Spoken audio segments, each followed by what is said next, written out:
Long gone are the days when professional soccer was played by factory and power plant workers. The modern European game now houses some of the most valuable sports teams in the world, such as Real Madrid and Manchester United. The star players on these teams are also some of the highest paid athletes in the world. Due to the explosion of the soccer industry and the sport's increasing popularity, the sport is coming under more and more scrutiny for many practices deemed to be unethical. The trend of billionaires buying up teams has resulted in inflationary in transfer fees paid by teams, as well as multi-million dollar player salaries.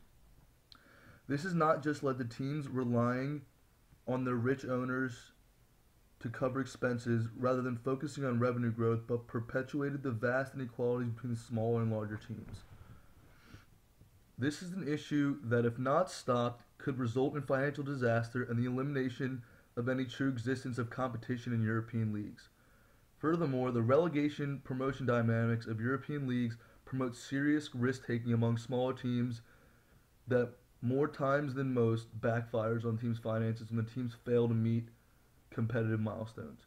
For these reasons, UEFA, the European soccer governing body, has designed the UEFA club licensing and financial fair play regulations to limit spending to a break-even point of revenues and expenses.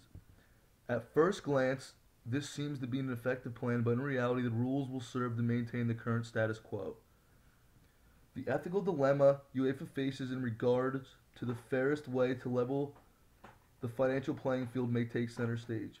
But the failure of the organization to address cheating and racism in the sport represents a significant failure to act. Diving and excessive time wasting professionals sends the wrong message to youth players that they must win at any cost. Furthermore, the lack of action to severely punish diving illustrates an ignorant neglect for one of the biggest problems in the modern game. Even more troubling is the rising presence of racism in the sport, where players of African descent encounter ethnic taunting from many fans.